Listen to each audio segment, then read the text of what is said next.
Flowey Is Not a Good Life Coach by Unrestedjade. Chapter 7. You Know What You're Doing. Don't really know what you expect me to do. I can't keep him locked in the shed all day. Papyrus took stock of where he was, half asleep and confused. Oh, right. He'd slept on the couch. That would explain the achy joints. He had the whole couch to himself now, and the whole Afghan, too. If his brother was up first, then he'd slept in very late. Sans's voice carried from the kitchen just above a whisper. It sounded like he was talking on the phone. No, actually, I can't, Sans said to whoever he was talking to. Of course I care, he hissed. He's my brother, isn't he? Why do you think I called to ask about... Sans trailed off as the other person talked over him. Papyrus could hear that it was Undyne's voice, but he couldn't make out the words. They were talking about him. Immediately he was back on guard. Pulling the Afghan up higher, he closed his eyes and forced himself to relax. If Sans happened to walk into the living room, he'd be none the wiser. Meanwhile, Papyrus would try to figure out exactly what they were discussing so he could come up with a countermeasure. I know you're careful with him, Sans said. I didn't mean to accuse you of anything, really. I just couldn't think of where else he could have got... Undyne had a hard time with the taking turns aspect of phone conversations. It can't be more than a couple of days old, Sans said, answering whatever her question had been. And it's bad. His ulna must have been snapped clean through. You can see the line. And there's a spiral fracture running all the way down.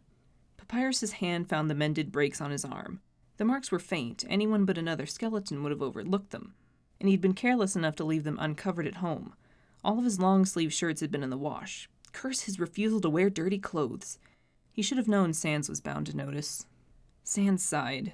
I have no idea. That's why I called. He hasn't said anything about it, and I doubt he would if I asked him.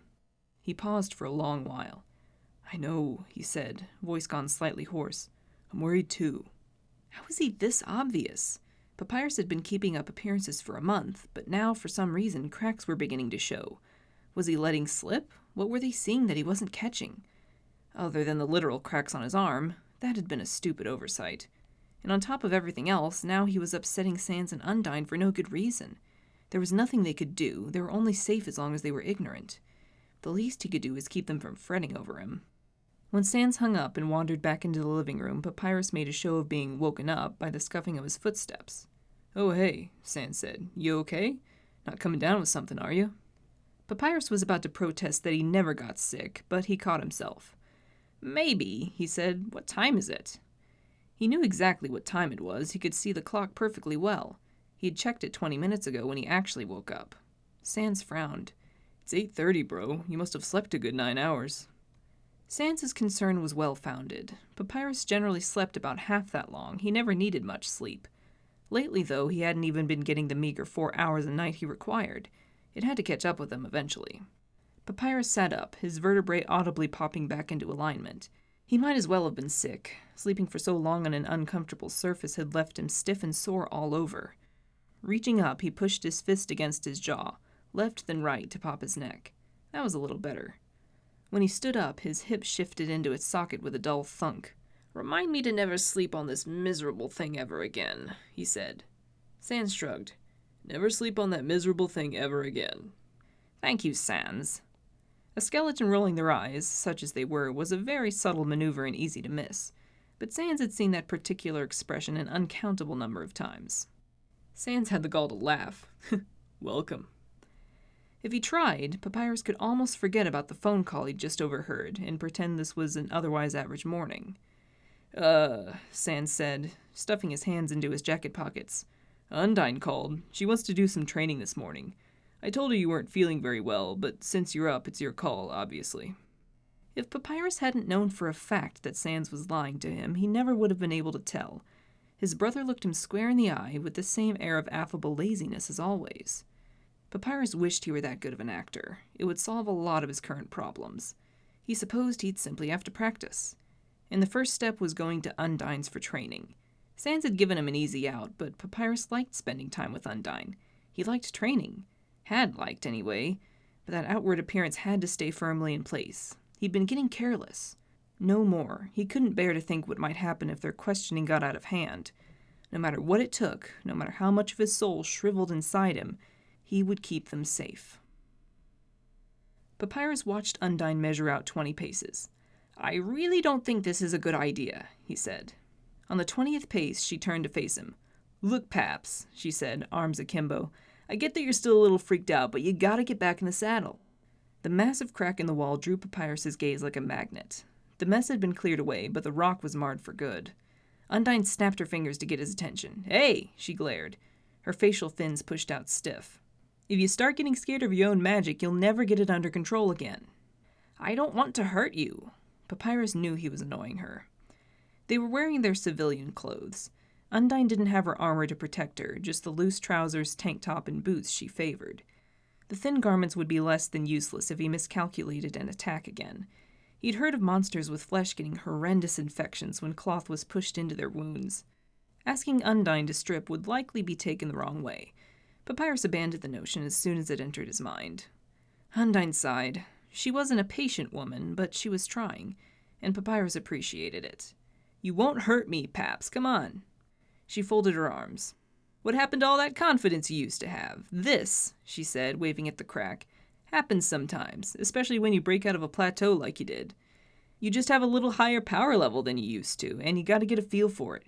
You know what you're doing. I trust you." The praise went right through him. Papyrus had to admit Undyne had a point, though. He'd gotten scared of his magic, hadn't he? He was scared of a lot of things right now, but that was one thing he could actually do something about. "You're right, of course," he said. "That's a little more like it," Undyne smiled. "Nothing keeps you down for long, Paps." She squared her shoulders. "If it makes you more comfortable," she said, summoning one of her spears, "we can start with just me attacking and you defending and go from there, yeah?" Papyrus settled into a defensive stance and reached for his own magic. "Yes," he said, "I can do that." Back when he'd first started training with her, Papyrus had found Undyne intimidating and an absolute terror to spar with. Once he'd gotten to know her, however, he found that beneath her rough-and-tumble exterior was a passionate and caring person. Well, the rough-and-tumble went all the way down, actually, but she was more than capable of showing her finer feelings in her own unique way. He admired and liked her immensely. She was the first, and only, close friend aside from his brother. He hated to think that she was worried about him, so he put his all into this training session. For the first quarter hour or so, he simply dodged her attacks. This didn't require any use of his magic and gave him some time to get into the proper headspace. By the time she started to pressure him a little more, he was able to smoothly transition from dodging to blocking. She praised him for that. For whatever reason, Undyne disapproved of dodging attacks. Blocking, in her opinion, was more direct, and therefore better and more honorable. Papyrus didn't see what difference it made as long as he didn't get hit, but he was trying to make her happy, so he stood his ground. Undyne's spears shattered against wall after wall of bones. As his magic flowed easily and disaster kept failing to strike, he started to loosen up. His defenses became more elaborate, more proactive. Rather than simply waiting behind his walls, Papyrus tossed bones out to intercept attacks in midair, where bone and spear both dissipated in a shimmering burst of spent magic. Undyne answered by varying her attacks, forcing him to adapt his defenses further. Against his better judgment, Papyrus started to have fun. Undyne was a great fighter, and their differing styles made sparring exciting and challenging. "All right," Undyne said, not letting up on her barrage. "Warm-up's over. I'm going to keep hassling you until you counter me." Here was where things could go south. But Undyne wasn't overwhelming him with attacks the way Flowey did, and Papyrus was able to focus. Undyne left herself briefly open between throws. She had a big follow-through to go with her big attacks. Papyrus watched, gauging the timing. Undyne launched into another volley. Dropping his defenses, Papyrus ducked to one side and flicked a weak counterattack at her. It skimmed through the air like a skipping stone, heading for Undyne's ribs. She summoned a spear into her hands and batted it aside. The miniature bones scattered in a little magical poof. "I may as well let it through," she said. "You can hit harder than that, man." She adjusted her grip on her spear. It glowed, more solid and real in her hands. Apparently, it was Papyrus's turn as attacker.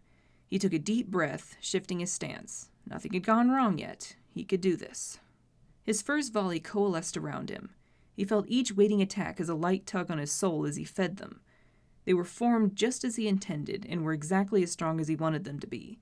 At the precise moment, he released them, in the sure knowledge that even if Undyne took each and every one of them square to the face, she would only be mildly injured.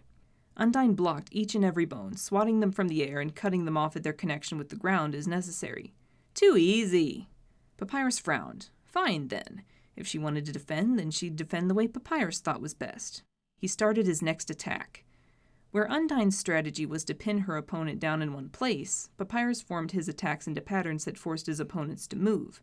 Undyne quickly figured out, after a couple of weakish hits, that she couldn't effectively block both waves of bones that were now flanking her, and stopped digging her heels in. Papyrus couldn't help but find it a little gratifying to watch Miss head-on, jigging back and forth to avoid his attacks. "Hey, Paps," Undyne said between hops, "if you're gonna keep it up with these wimpy— oof!" She stumbled when a bone smacked her in the back, knocking her forward half a step. "These wimpy attacks," she continued, righting herself without missing a beat. "You could at least make me blue or something. I kinda want to get a workout out of this, you know?" The waveform faltered. "Are you sure about that?" Papyrus certainly wasn't. Undyne seemed to enjoy training under the effects of Papyrus's special technique. She always said it made her feel like Goku, whoever that was. He really didn't feel that right now was the ideal time to hobble her like that, not when he wasn't sure if his magic would keep behaving itself. Undyne straightened up to her full height and nodded. Yeah, look," she said. "You're attacking like you're sparring with Sans or something. Give me some excitement for cripe's sake." "Well," Papyrus said, not liking the idea at all, but wanting to please his commander and friend. "If you insist, I guess." "I insist. Lay it on me, Paps." Papyrus carefully tuned his magic. Bones shimmered into existence around him, icy blue. "Remember to hold still until it's done," he said. He knew she knew how his blue attacks worked, but it helped calm his own nerves to say it out loud. Undyne did hold completely still, letting the attacks phase harmlessly through her. She shivered just slightly as she did so. Blue attacks felt unnerving even when they were expected, cold and tingly. By the time the wave was finished, the effect had taken hold. Undyne sank into a kneeling position, propping herself up with her spear. 200 times the Earth's gravity, he heard her mutter to herself. That wasn't at all how his attack worked, but Papyrus knew better than to correct her. "Are you okay?" he said. They'd trained like this a dozen times before, but he couldn't shake the feeling that they were tempting fate when they did this. Undyne grinned. "Never better!" She lobbed her spear at him, summoning a new one into her hands. Papyrus sidestepped the spear.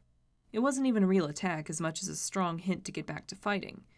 They exchanged blows this way for a good while, Undyne dodging well despite her hindered movement. Papyrus came to the decision that she'd been right all along. He really only made it more likely an attack would go wrong by stressing about it. This was fine, he knew what he was doing, and so did Undyne. He needed to trust her, too. After half an hour, they both started to flag. "Break soon?" Papyrus asked, voice strained. It was taking more and more of his attention to keep his attack patterns well formed while defending against Undyne's spears. He could tell she was just as tired. 5 more minutes! Undyne leapt clear of an undulating wave of bones. She landed heavily, grunting. "We've still got some juice left, Paps. Keep it going." Her gills flared wide as she gulped air through her mouth.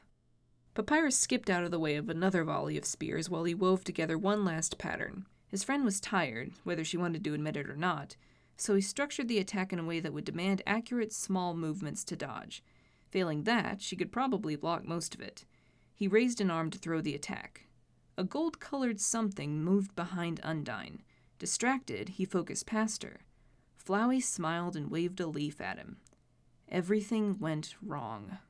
Papyrus jumped back, panic slamming into him like an avalanche. His attack tore free, misaligned and far too strong, ripping along the ground straight for Undyne.